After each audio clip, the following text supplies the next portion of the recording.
It is called the digital age for a reason. At the turn of the 21st century, we've seen so much of innovation in that space. Fast forward to today, for example, amongst other initiatives, the federal government of Nigeria says it's going to connect public schools to reliable, high speed, if you like, broadband internet for apparent reasons, amongst them being to be innovative and drive the economy from multiple fronts. However, what are some of the headwinds that both stakeholders and those who are supposed to be the beneficiaries have to grapple with? There's the issue of power. There's also the challenge of the cost of data in Nigeria. Plus, to what extent can the federal government, or for any reason, including the states, the subnationals, be able to sustain this sort of initiative that we understand is apparently capital intensive? This morning, to help us find some sense in this conversation, we're joined by Good News Akwawo. He is the Programs and Partnerships Officer at Wood Lab here in Abuja, Nigeria's capital. Good News would like to say a big thank you to you for coming on the show. Thank you so much. Thank you for being here. All right, Jim and I are just going to pamper you for the next couple of minutes with a handful of questions. But I think we should begin from where Nigeria is right now. Apparently, we are not a Silicon Valley yet, as it were, but we need to give ourselves a pat on the back in terms of how much of innovation we've seen regarding tech across sectors. When you look at this industry today, what would you say are some of the challenges we're dealing with? Thank you very much. I think that is a question that has been some of the bore of our existence for the last couple of years.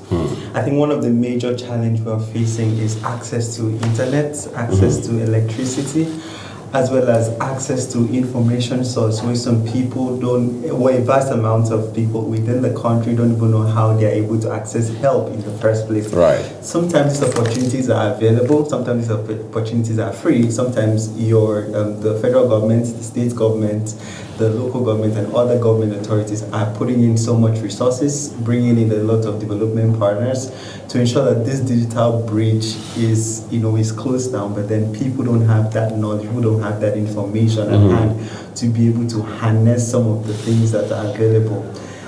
So do you want to say something? No. Go ahead. Go ahead. No. Go ahead. So I think that we have come a long way. When you look at where Nigeria is as a third world country, we have come a long way, and that digital divide is slowly closing the gap. Right. So I'm very excited about what the federal government is doing, a lot of the resources, as well as other private sector players are doing to ensure that we close down some of these challenges and some of these infrastructural problems that we have within the country. Right. I'm just saying, how can digital technology help when it comes to improving economic development, and of course in developing countries like Nigeria, that's the innovations and all of that. How can it improve it in a way? I think for me, the digital economy, people try to use that as a buzzword, but I try to bring that down in the very layman's knowledge. What is digital technology, or what is digital economy? Right. I think we live in a country where a lot of people have access to social media. They don't know how they're able to harness that, whether in search of jobs, whether in search of improved education, or whether that's being able to utilize it to improve their businesses and all of that. So when you talk of digital technology, you're talking about how are you able to use the very basic tools, not the tech tools, not the big tools, but how are you able to use your phone to scale your business? How are you able to use your phone to ensure that some of the bottleneck that you're experiencing in school as a university student doesn't just stop you from ensuring that you're planning ahead for your future. What does that mean for the primary school teacher who's currently underpaid, the person who is unemployed, the person who doesn't even have the skills? Now, when people say digital technology, I try as much as possible to tell them, please don't just say the word. Don't make it look like it's just tech or it's just coding, it's just a tech bro. Exactly. Digital technology is for everyone. I try to define it as, the basic skills that you probably need to thrive into this economy, whatever that means. Whether that means, just using your phone, whether that means, utilizing your laptop, whether that means, having, taking courses on places like Coursera or Microsoft, those things are completely free, and all you have is, maybe all you need is data, or taking advantage of some of the opportunities that are currently made available by different corporations, like, my organization in partnership with the American Towards Corporation, where we currently have over 100 digital centers across the 36 states and the FCT, where communities within underserved areas can come and take those digital skills training for free. Really? Fantastic. Yes. So I think for me that the opportunity is there, right?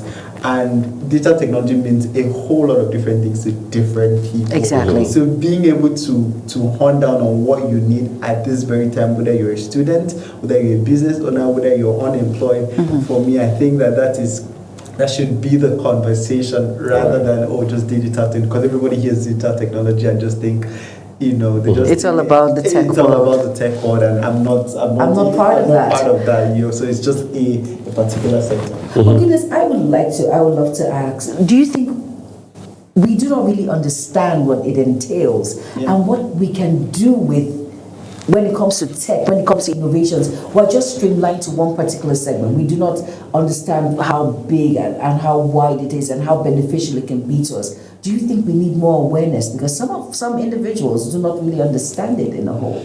Absolutely. I think that the conversation around awareness is one thing that can never be overemphasized. Awareness is one of the things that, we try as much as possible to bridge the gap. I have, based on the different projects that we've worked with, so had to partner with, local government chairmen, village head, community mobilization, workers to ensure that we take this message to them. Like I mentioned earlier, the part of the project and the initiative that we are doing with the American Towards Corporation is, digital communities where we are encouraging this learning. So from what a typical facility looks like, you have internet, you have AC, you have computers.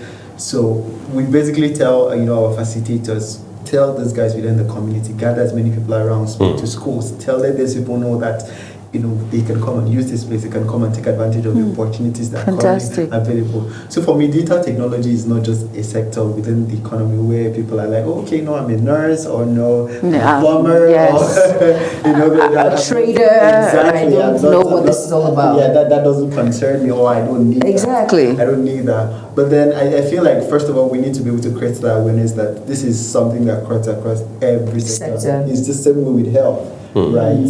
So it applies to everyone, as long as you are living and breathing, irrespective of the fact that you live in a country like Nigeria. You need this to be able to survive, even within the very states that you are in. But someone will say, "Goodness, I beg to differ in all of." Would you want to say something? No, but Albus, go ahead. I'm going to ambush him. Let's ambush him today.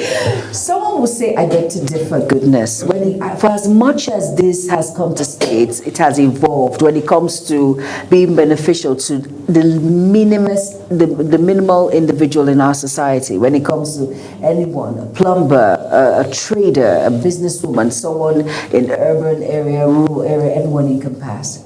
But there are some major challenges when it comes to network. And without that, how can we actually function? And it can be frustrating at times. How can we navigate around this, even when this has come to stay? Absolutely. I think that you made very important point. I was at an event yesterday where we had the Honorable Minister for Communications and Digital Economy. He spoke very amazing words that really resonated with me. We don't have to hide from our challenges. Yes. We have a lot of problems within the system as a country where I don't think solving them would mean hiding from them or not admitting that these problems exist. Yes, we have a lot of communities where the internet penetration is very low. We have a lot of communities where they don't even have access to internet. Exactly. Access to what we're talking about. Very true. You have some communities where even communication is a barrier. Is a huge barrier. But I think slowly, a lot of the network providers, they are trying as much as possible to see how they are able to penetrate some of those areas. That notwithstanding, we are also trying to ensure that, because a lot of the digital communities that we're talking about, they're not in urban areas. They're in rural communities. So they're in places where people need them. And then organizations like ours, organizations like, projects like the ones who are doing are ensuring that, okay, look, what exactly are some of the things that we can help, right? So we also have projects that we've done in the past with the Adamawa State Government, Katsina State Government. A lot of the concerns or a lot of the challenges and some of the conversations have been around, okay, so maybe there's no network in this village, there's no network in that community, but what kind of incentive can we provide to ensure that people can be conveyed through this, whether that is in form of a transportation stipend, whether that is provision of buses, whether that is, large refreshment, whatever the incentive can be to ensure that nobody is left behind. So people are not marginalized because their communities don't have access to internet and all of that. So I think that the first step for me is that we admit where we are as a people and that we have certain infrastructural limitations when it comes to internet, when it comes to data, when it comes to access to computers and all of that. But also the next step is about, okay, so what are some of the things that we can do short term, medium term, and long term to ensure that we bridge that that divide that currently exists, where we're not abandoning a huge set of people in certain area and only concentrating some of the solutions and innovations to other parts. Because when we say Nigeria is a big part of everybody, rural and urban areas. Great. So let's talk policies for a minute, right? We seem to be very, if you like, short-sighted from a policy standpoint about how we drive critical sectors, including tech, for example. I'll give you an instance real quick. So we had seen in this country, for instance, under former President Goodluck Jonathan, when we had a certain Mrs. Omobola Johnson heading the same portfolio where you have Dr. Bosun Tijani right now. And we saw how, when she was the pioneer minister, when that ministry just came full stream, we saw the ideas she brought on, we saw initiatives, laudable, commendable, and what have you. And today we have another gentleman there who is an industry guy, if you ask me, understands the industry, all the dynamics around it. The question is, we may have policies today, but most times we see what they call policy somersault. So President Bola Tinubu at some point leaves office, another person comes in, the same happens in the Ministry of Tech and Innovation, Digital Economy and all of that. How do we sustain, particularly from a private sector standpoint, the gains that we recorded so far and continue to scale as we move forward? So I think for me, that is something that we are constantly already trying to do. Since 2020, since the COVID period, we've had partnerships and buy-in from different state governments. So we have the Katsina State Government. We've also done things with the Adamawa State Government, the Anambra State Government, and we're also actively trying to collaborate with different state governments. Why is this important? The reason is this: we want to be able to build a system, build a structure that outlasts 10 years, right? We want to be able to have something in place where the next person comes in and just makes the system better. But are policy makers thinking in that direction? I mean, the think tanks. No. I think that a lot of our policies support growth. I think that a lot of times, as a country, yes, it does support growth.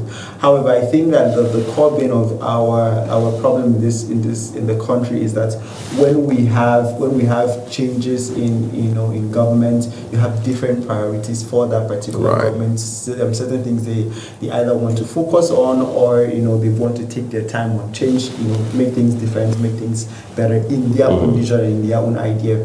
And I think that for me, it all comes down to the buying of the different, the state governments. That's the first thing, because I believe that development really starts in the state. I think the federal government has been clear on where it wants to be when it comes to digital technology. So now it's left for the state government, and we've seen a lot of state government actively taking bold steps to ensure that some of these challenges or some of these problems move from policies to actual implementation. Of course, this takes time. This takes a lot of funding. This takes a lot of human capital development, and this also takes a lot of institutional structure systems in place. So, for example, everyone has their different approach as to how they want to be able to achieve or drive down the digital divide that currently exists. But how can we harmonize? How are we able to share insights, challenges?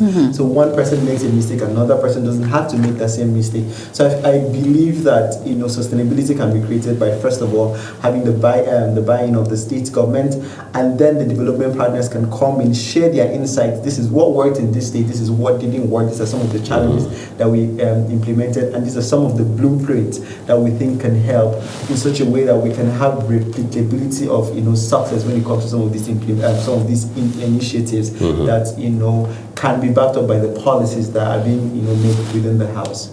I want to talk about strategies now. Now, what strategies should Nigerians adopt to fully put in place for digital economy for national development? I know you've spoken a lot about what you've done, the collaboration, bring individuals together, for everyone to be aware, creating that awareness and ensuring them that, hey, this is a place, it's accessible here, you can come learn here. But what do you think are the strategies, though, for national development? So I think the PPT framework is one that I believe it's very simple, but I think if it's followed to the letter, it can really bring huge development. The PPT framework is the people's process and tools. Okay. So the first part is the people. Exactly. You want to be able to identify who are the people that are needed in order to really drive this change. So from the policy makers, like you mentioned, to the state governments, to the teachers, to the people, to the development partners, to the very beneficiaries who are going to be needed,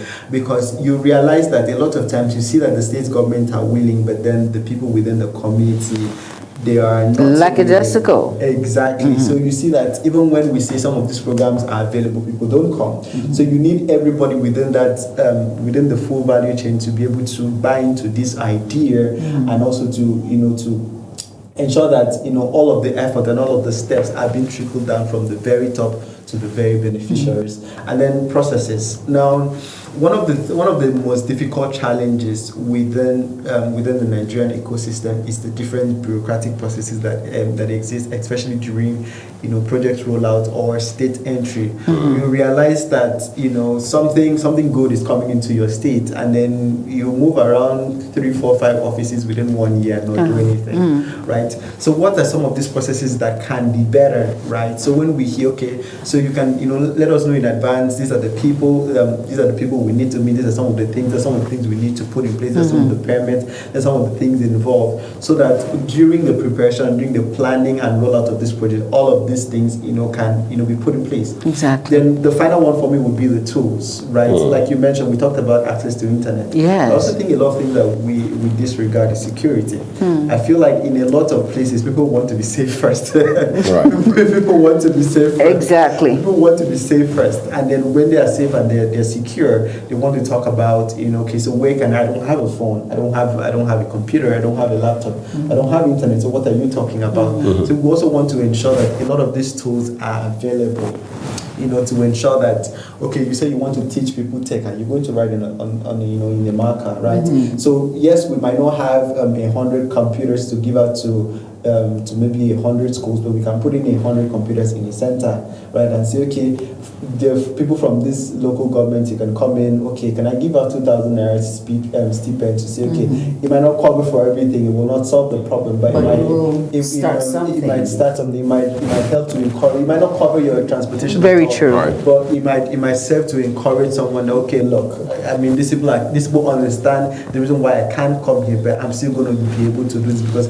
I know that this is for my own growth. Of course, there are a lot of other things that can be done, but I believe Nigerians' problem is not so big and so complex. If we can do the simple things right and the simple things correctly, we will be able to drive change on a large scale. Now let's talk about the consumers now of telecoms. Of course, we understand that access to data is still a challenge. It has become a luxury of some kind. Last year, there was a noise, in a manner of speaking, around the proposed upward review of tariffs regarding data bundles. Of course, we saw how there was some astronomical increase in that regard. Nigerians, the consumers in particular, tried to resist that move. It never worked. The NCC intervened, and today the rest is history, as I say. However, the Federal Competition and Consumer Protection Council, FCCPC, is now saying that telecom sector was one of the sectors that exploited end users the most, coming from a report. I mean, nothing is more authoritative right now. So how do we to strike a balance of some kind between the value we get for services that are data specific and what we are paying. I mean, I use data for example. I want to see that the service I get is commensurate with what I'm paying for it. So by what metrics do we measure? So I think that the service providers, first of all, we have to understand that they are a private organization. So they are profit-oriented. Yeah, so they are profit-oriented. However, I am not backing them at all. Right. No, of course I'm not. I know how much I bought data. Right. You know how much I buy data on a monthly basis. However, we also need to be able to understand that as we are as a country, we need to move from things like data and internet access being a luxury good to a basic good. When you look at the developed countries, you look at Germany, you look at the US, you look at Canada, you look at the costs of their access to data as related to their earning potential, you realize that it's very small. But it might be more expensive than Nigeria, but when you compare that with their earning potential, everybody can afford it. Right. Now, we need to move as a people, as a country, if we really need to bridge the digital divide from data, internet being a luxury commodity to being a very basic commodity. That is very easy for me to sit down here and say. That's very easy to say, okay, let's make data affordable, let's make it accessible to everyone. But the question always remains, how do we ensure that balance between profitability, and availability to every single person? Right. And I believe that, that is what some of the companies are trying to do, meeting with the different, government agencies. There's also something I know for sure. The MTN Foundation, they are major partners, or they are ATC's major partners. They are part of the people who ensure that we have, internet access, right, to a lot of these centers. So while I will not sit down here and, defend a lot of their prices, a lot of their, prices, I can also see some of the things that they are doing than the ones that I am aware of. And some of by way of corporate social responsibility. Exactly. So so they provide as high as 125 gigabytes to some of our centers monthly, right? So we can have some of those corporate social responsibility turned up, right? So that I know that it probably will not move the needle as much as it should, because not everyone will get to benefit from programs like ours. But I think that a lot of things can still be done to ensure that when it comes to conversations around data, around internet access, move from a luxury conversation to more of a universal and basic need that is a right for everyone, regardless of your earning potential in the country. Well, we see what digital creators are doing now.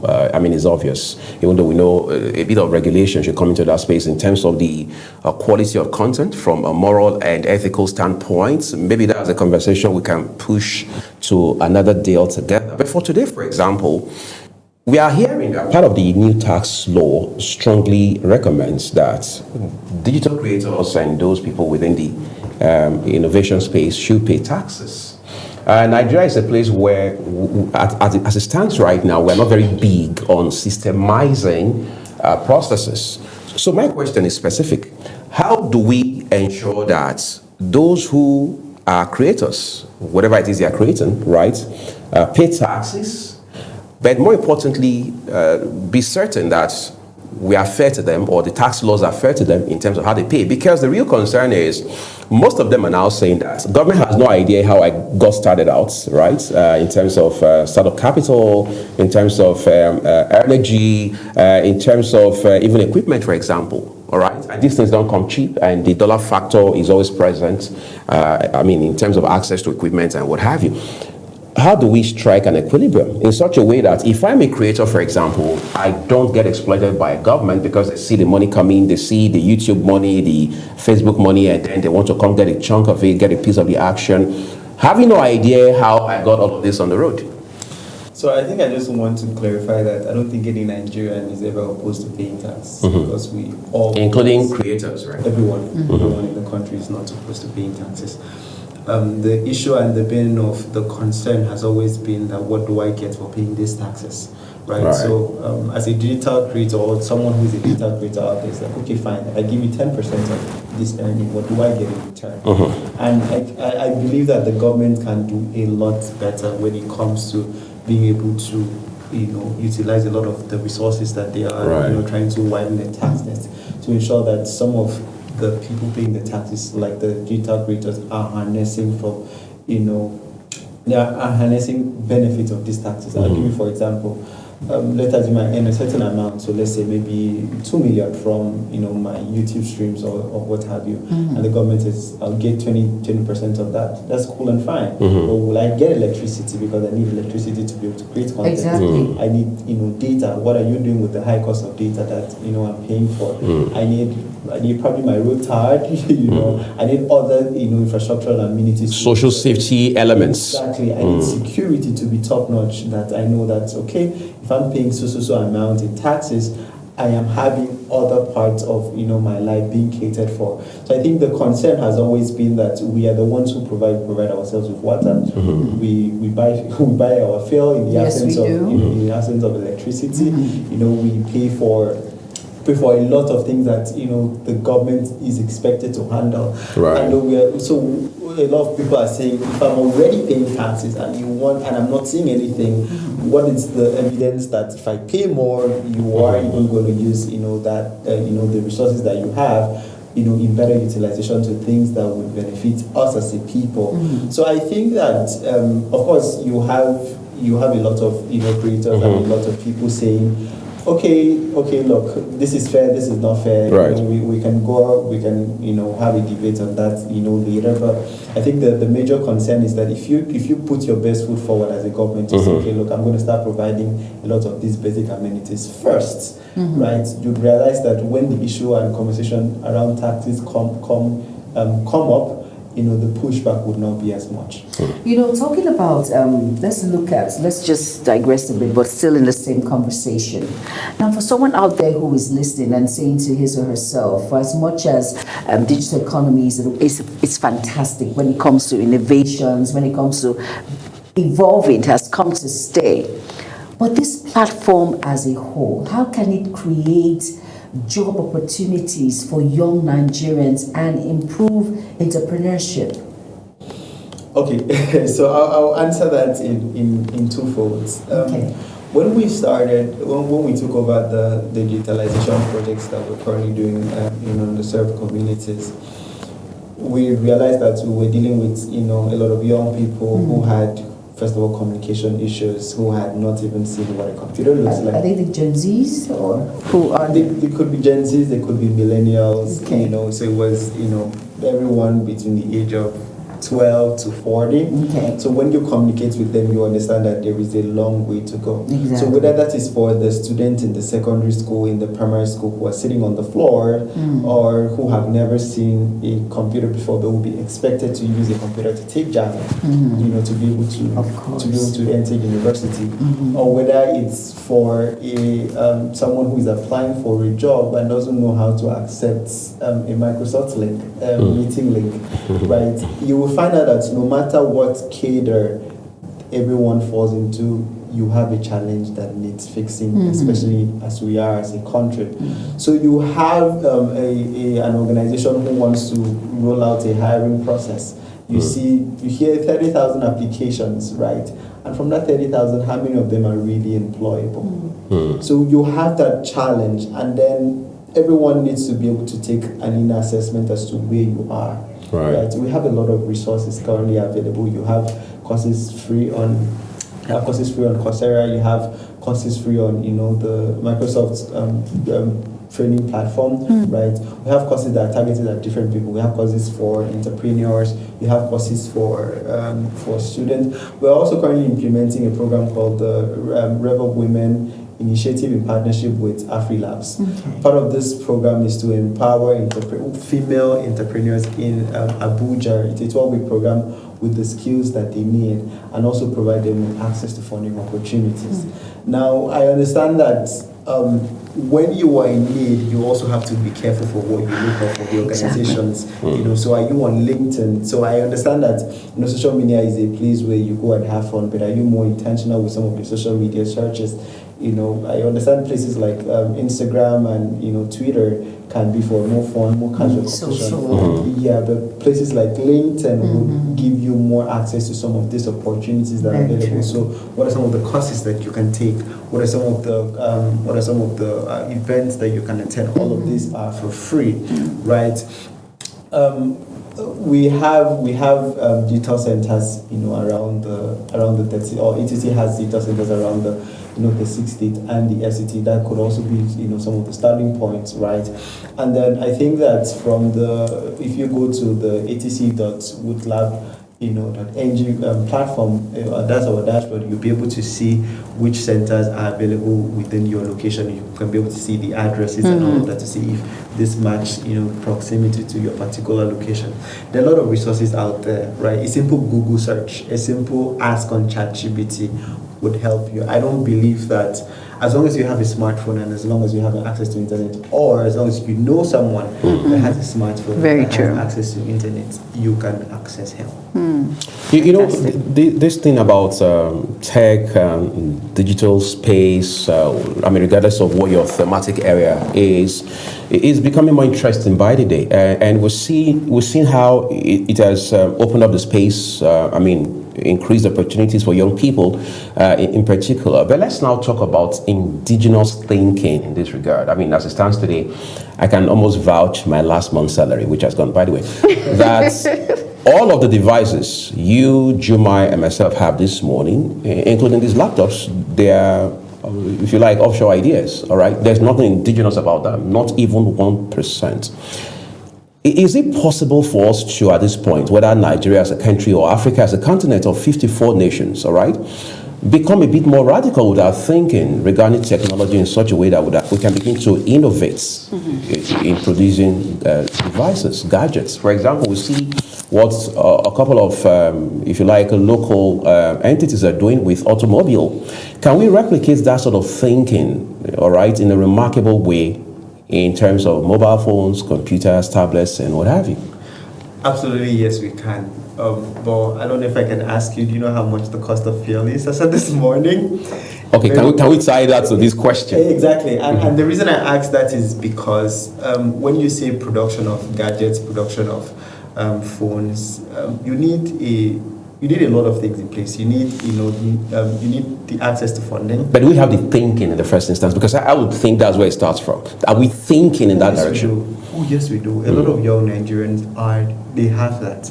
One of the things that frustrates a lot of that process is the lack of access to funding, the lack of electricity, the high rating tariffs, right? The manpower and the resource, the human capital resources that they actually need. Right. So do we have the right thinking? Yes, we do.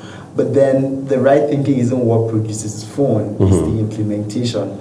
What are some of the processes that needs to happen to move from this amazing idea you have on your head, that you have on a beautiful PowerPoint slide, to actual implementation? We're a third world country, there's no hiding from that. And there are lots of things that you need in place to be able to harness the full potential of what it would feel like for someone to have an amazing idea. Or I have an amazing idea that we can use to craft that, would improve our employment metrics, employ a lot of people, creates jobs, and, just harness the level of technology.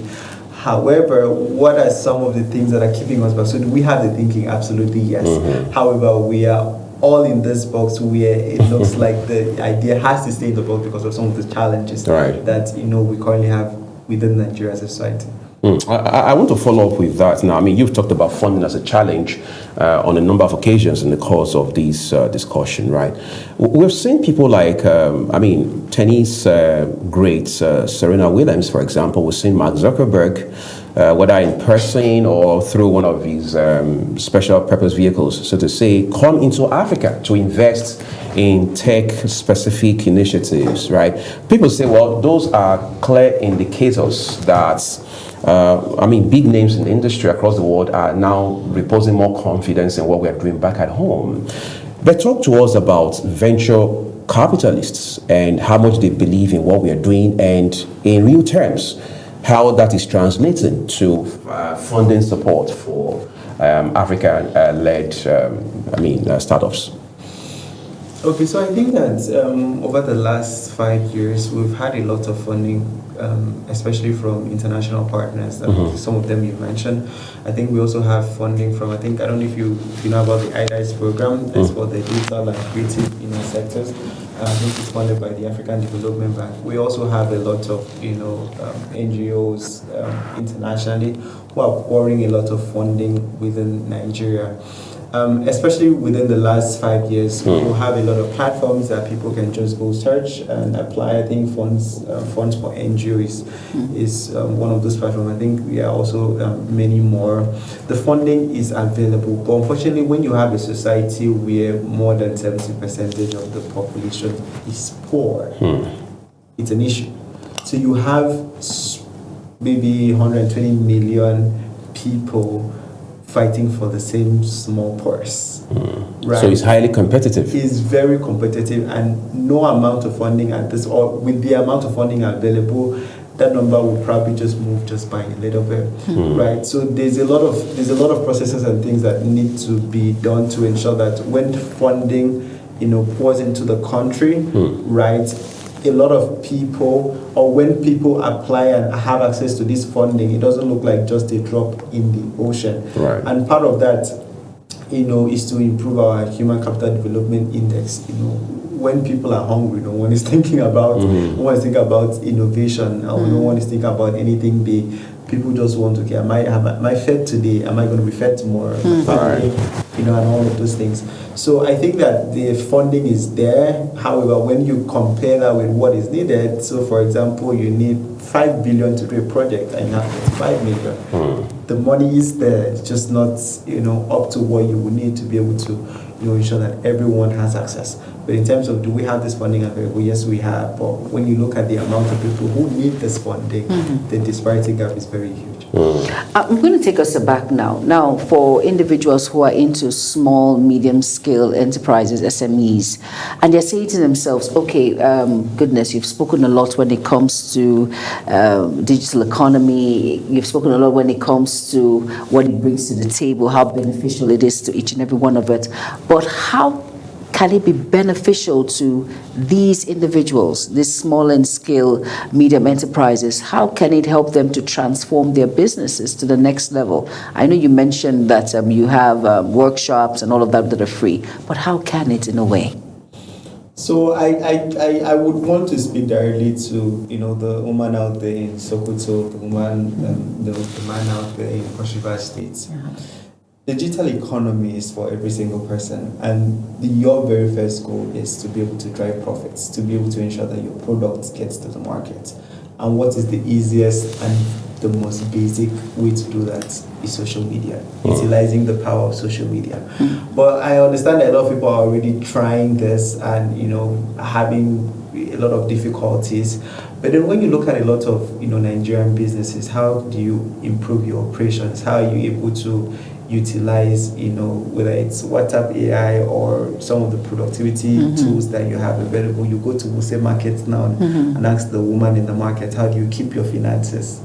And she doesn't know really, right? And I'm talking the basic woman that sells, ugu in the market, sells plantain. So, okay, fine, you make sales of so thing. How are you able to document that and have a history of that? How are you able to do that with, whether it's the notes, just a notes, the notepad on your phone? How are you able to track, the finances of what you're paying your employees, right? How it's coming in.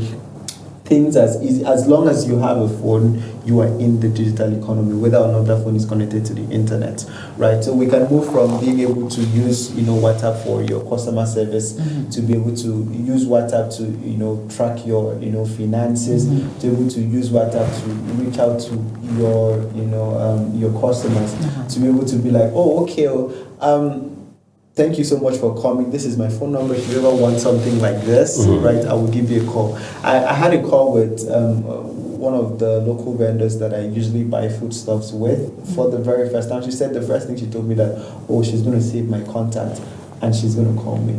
That is digital economy. A lot of people think it has to be the big things. It has to be the laptops. You need to have sophisticated. It's the small things. What does that they're already used to. Exactly. So the small things like, okay, I got somebody's number. I'm going to follow up with this person. This is a potential client, waiting. And this could be applied to everyone. The woman that sells snail in the market, the man that butchers, goat meats. You're in your store. You're not having sales. Are you checking up on the people that, or did you even give out your number to the very people that have been buying from Fantastic. you? Right? Are you giving them, oh, hey, I just wanted to check up on you. I have not seen you. This one I've not seen you in the market for over a month. I hope all is well. That tool you're using there is a digital and creative tool, and it's part of the digital economy that we're talking about. We can, go on and on about, maybe move it a little bit intermediate and all, but for me, if I'm talking to a small business owner, as long as you have a cell phone, it doesn't have to be connected with the internet. Yeah, the internet. You are in the digital creative economy. You can use it to, to track your finances. You can use it to, ensure quality customer service, right? You can also use it to ensure that some of your processes, are well managed and more efficient. Great. So let's talk about the side of it that's very troubling, right? The issues around compromise, if you like. Cyber security concerns, right? So today, if you look at, I can't put a finger on a number, but I'm sure we have hundreds of thousands, maybe a couple of millions of point of sale terminals, all right, so in the hands of vendors. Not too long ago, last year in particular, the Corporate Affairs Commission did say that, look, if between now and so time, you're not registered, you're not formalized, you don't have the required paperwork to operate a POS point, you'll be blacklisted and so on and so forth. We also saw another measure to say that, look, if UI, for example, has a POS terminal in Abuja, it would be unusable, so to say, outside of the FCT, all in the bid to ensure, cut down on the possibility of compromise and exploitation, unauthorized access, and what have you. It has become more like, on one hand, we're seeing that creating a lot of job opportunities. People are now meaningfully engaged, whether you're doing it as a single, like a standalone business, or it's complementary to your primary business. We see that happening. On the other hand, we also see it becoming a challenge. We heard of cases where POS operators were killed by robbers, sometimes in broad daylight. Has it not become a case of a curse and a blessing? I feel like everything in the country has become a curse and a blessing. So a lot of the things that when innovations come in, you must always have the negative part of it, Yeah. Everything in life it's exactly that same way.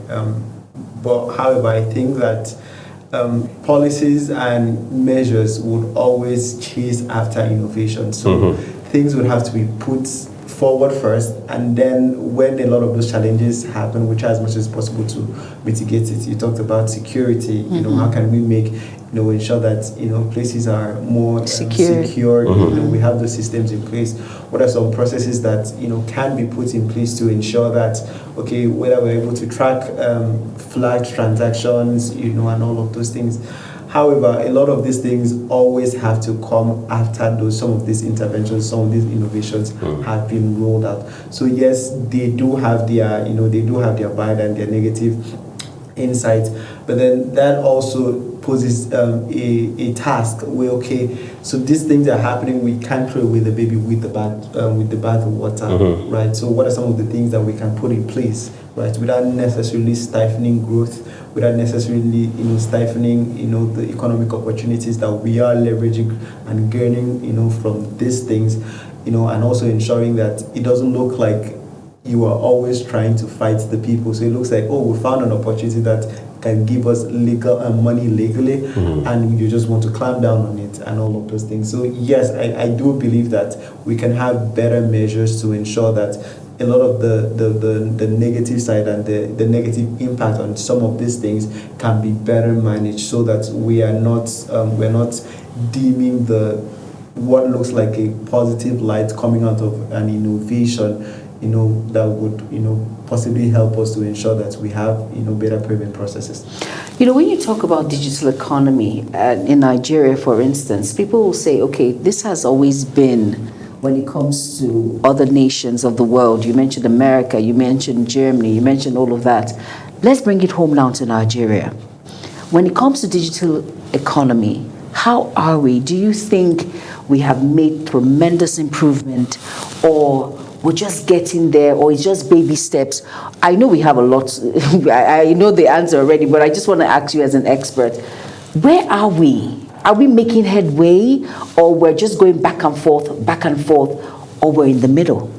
Okay, so my organization since 2020 has empowered and trained over 500,000 beneficiaries across the 36 states. That number looks very huge. Yes, it does. But then when you compare that number to the average population in the country, And impact which is making. Exactly. So it looks like we are doing a lot, but there is a lot more to be done, right? When you look at, I think the digital and creative sector and economy is very visible when you look at the quality of life of people within that community. Exactly. I think about 2 weeks ago, I entered a bus, one of these our long buses, and then I realized I didn't have money on me, and I was like, oh, let me drop. And then I told the conductor, let me drop, I need to, get money. And he was like, no, you can make a transfer. Really? In a public bus in Nice. Abuja. Now, of course, that would not solve our problems, but when you see a lot of these innovations, translated into the common man's life, you want to go and buy goat meat in the small markets that you have within your house, and you're able to make a transfer. Yes. That is huge, right? You want to be able to have that same meat delivered to your house, using a rider, using a Bolt app. That is technology, helping. But then how much of it has been infused? So the digital economy can really be judged not by how many people are certified, right, which is a good metrics, or how many people are trained, how many people can use a computer, but then how has that process bettered, the quality of life and the quality of life and our way of living. So that's how we truly judge whether or not the country is going towards a positive light or is going negatively. But I think currently we're going towards a positive trend. Yes, it would take a couple of years. It would take time. It would be a painful process, but I think we're heading towards the right direction. Okay. Now let's talk about regulation. It's very important, so we don't make it an all-comers affair with our tech space. When you look at how we regulate today, of course, the NCC, Nigerian Communications Commission, is big on that front, and that's the reason when we're having these debates of some kind last year over data tariffs, there were people who thought the NCC intervened on the side of the operators, the service providers, all right, the telcos, because they felt, on the one hand, analysts who tried to be dispassionate, stay on the fence, did say that the NCC plays a very sensitive role in such a way that while it has, as part of its remits or mandates, to protect consumers, all right, it also has a responsibility to ensure that the operators, the service providers, are not unnecessarily exposed to risks that ought not to, that can be mitigated, if you like. My question now is, would you say the sector is fairly regulated? Would you say the sector is regulated in such a way that it ultimately is a win-win for the guy who uses data-related services as well as for the telcos themselves? I think unfortunately where we are as a country, we can't have a win-win situation until even at this moment, any potential for a vast majority of the citizens in the country vastly improves, right? We currently look at what the minimum wage is currently in the country. Not everyone has implemented it, right? But then if we're looking at 77,000, I think the last report that I think it was FigUS that released that, or one of these banks, they said that less than 10% of Nigerians have over 200,000 in their bank account, and that's a very concerning number, right? And when we say win-win situation, we're talking about a situation where the service providers win, so they are making their profits, everyone is fine, and then you also have the people who pay for the services, right? They are able to afford it easily.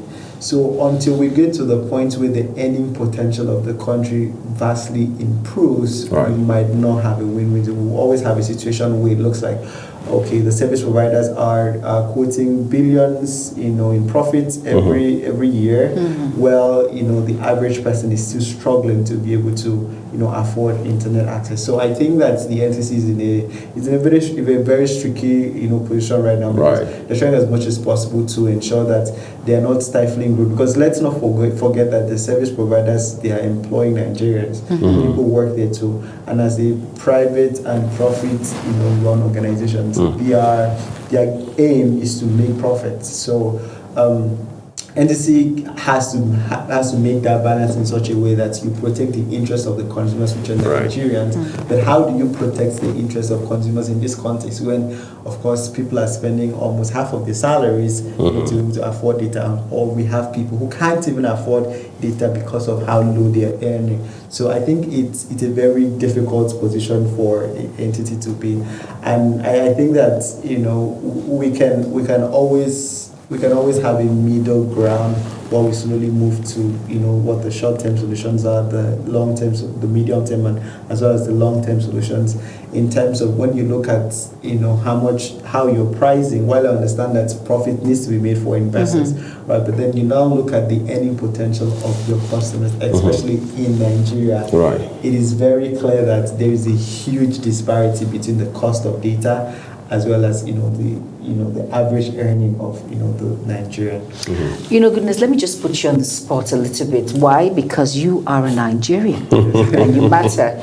Now let us talk about e-transmission when it comes to the digital economy world. Now, do you think it will serve when it comes to our elections, e-transmission, when you can monitor and all of these that you've said, you mentioned the phone, you don't have to be on the internet, you don't have to have this and that. What's your take when it comes to e-transmission? I think that's something that we have to embrace because of where we're heading as a country. And not just embrace that because that is what is trending or that is what is applicable, right, for each and every one of us to monitor. Exactly, but then we unfortunately have a system where we've lost trust, especially over the years. I have currently seen at least maybe 3 election cycles, and I understand what the process looks like, from the violence to the doctoring of results and all of that. And people are just craving for an alternative system that looks transparent, that looks efficient, that looks better, right? So the e-transmission is something that everyone is looking at it as an alternative to say, okay, look, we can have a system where no one has to travel from Abuja, from maybe Cross River State or maybe from Bayelsa to Abuja to carry the physical results, right? Where everyone can sit at the comfort of their homes and can see the results, being transmitted in real time, being uploaded in real time. Yes. Why can't we try out that process? Why can we not, see if this makes the process better? So when we have a system where it feels like there's a low trust within the citizen, exactly, people want and yearn different alternatives, better options, right? To be able to say, okay, let's test this thing. Because if we're going to repeat the same thing over and over and over, my dad just turned 70 last year. Congratulations to your dad. Thank you. He has seen lots of elections and he is fed up.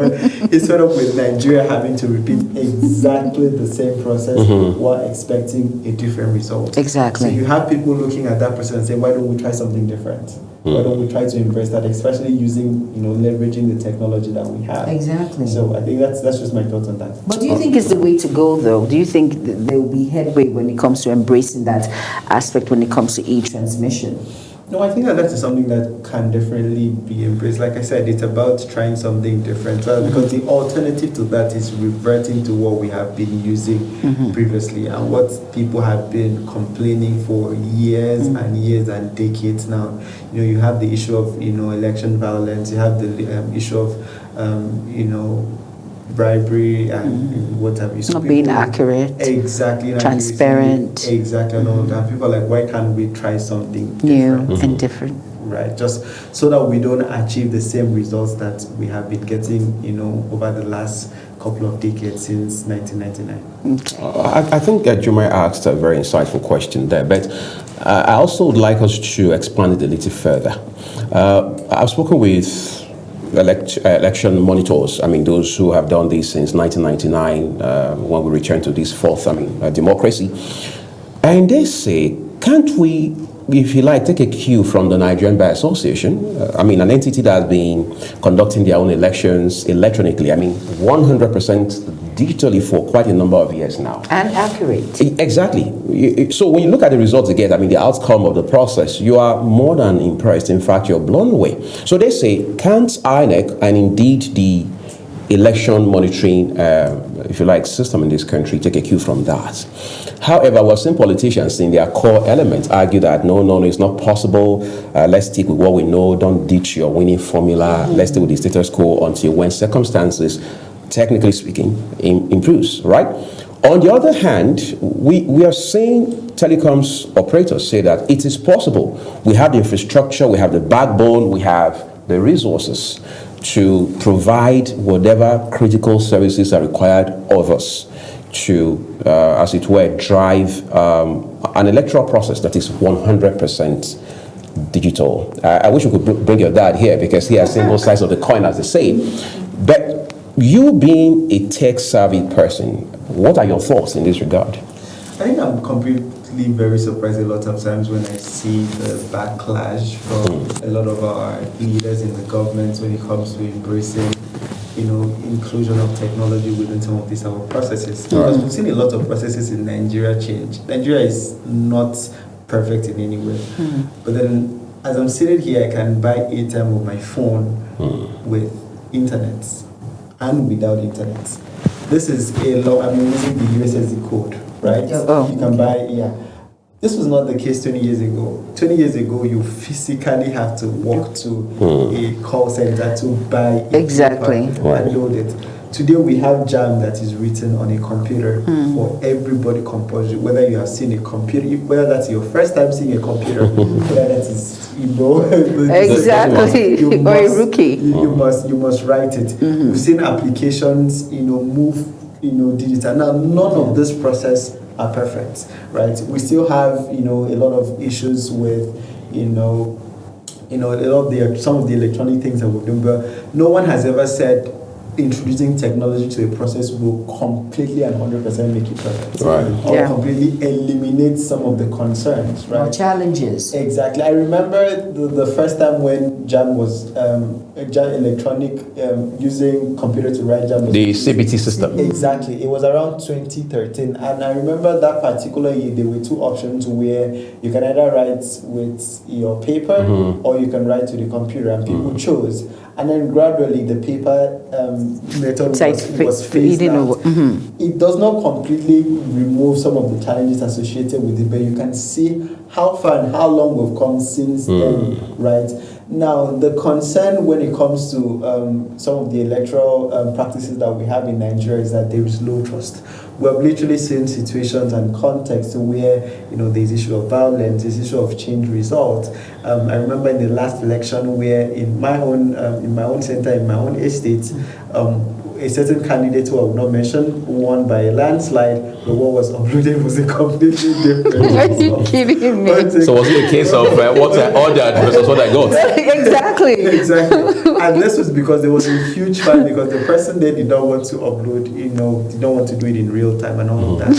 And then I'm wondering how the message you're going to preach to me in the coming 2027 election that I will leave my house the same way I did 4 years ago. I left my house by 5:30 a.m. Good thing it was just within the estate. So I went to the central hub there. There was music and all of that. Okay. I don't know how you're going to convince me to do exactly that same thing if I believe that we're going to be doing exactly what we have been doing previously.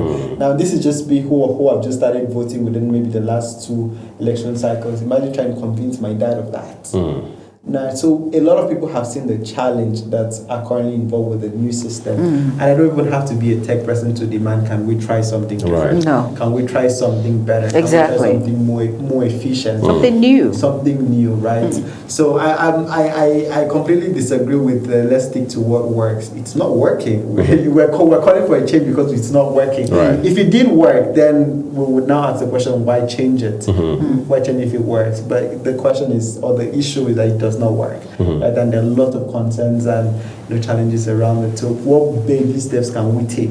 I don't think there would ever be 100% perfect solution where everybody is happy. But what can we try? What can we phase in? Just to ensure that this process is better, is more efficient, and most importantly, puts the trust back to the citizens. Very important. And that's where you tech gurus come in, sit on a round table and finalize and see the way forward as the young youth. And of course, for that national development is very important in Nigeria. So all the tech gurus come together on a table, sit down and tell us how our electoral process can actually, we can actually transmit through the e-transmission and make headway, at least something different from the tech world itself. So we're there, we're rooting for you all. Yeah, we're rooting. All right, just a bonus question before we let you off now. Good news. I'd like us to talk about health. How tech drives health. We are seeing some sort of, if you like, fusion, all right, between tech and health. In the case of Nigeria, to what extent would you say, maybe on a scale of 10, are we integrating tech into healthcare delivery processes? I would say that maybe that's between a 3 and a 4. And the reason I say this is because I have done a lot of projects relating tech and health. And when you look at the core part of the challenge we have in health is the operationalization systems and institutions that we have. You go to a primary care center, and nobody at any point or a typical primary care center can tell you how many staff there are as at this month. So you have a 27th or 25th of the month where you have to pay salaries for a particular primary center. It feels like nobody can tell you exactly who came to work, who did not come to work. So you end up paying 90 persons when you go on a typical day, you only find 35. Now, what process can you typically put in that process, in a place like that? You put in a thumbprint scanner where you don't have to chase anybody. So you have to digitally clock in and clock out? Yeah. So I don't have to think, so who came, who did I see which day, who did I not see which day? When you have, something as easy as a thumbprint. There's a data. Yeah, exactly. So data doesn't lie. I don't have to run around to say how many people came, how many people didn't come. Now, what are some of the data, processes? So you have things like, medication stockouts. You have things like vaccination, routine immunization, right? How are you able to track what quantity is needed, right? What are some of the data-driven insight that you can use? By just using an Excel to compute, have patient records, to be able to have, doctor distribution, to be able to have the number of nurses, so that how many trees that you have in a primary center, so also based on the patient load, based on the outpost, we might need more staff. Being able to justify decisions, being able to justify funding requests, right? This can be made better with technology. Are we seeing more of this? Yes, but could we have more? Yes, definitely. So I think that health is probably one of the very high-rising sectors where we're really seeing the infusion of digital technology. Working hand in hand. Yes. Fantastic. Well, incidentally, that's much I want to talk to you about this morning. We've been talking with Good News. Akwawo is the Programs and Partnerships Officer at Woodlab here in Nigeria's capital, Abuja, sharing insights on the marriage, so to say, between tech and several other critical sectors. Yes. And I can tell you that it's been riveting, engaging, and very insightful as well. And this is the point at which we're also hoping that Nigeria will continue to put its best foot forward and not play catch-up in the Committee of Nations. So again, we'll say we appreciate your insights on the program. Thank you so much. Thank you for having me. Thank you, goodness, for your wheels of knowledge on tech, digital economy. All right, so let's take a break now. In a minute, we'll come back and do a wrap of what's happening in the political space. Do stay with us.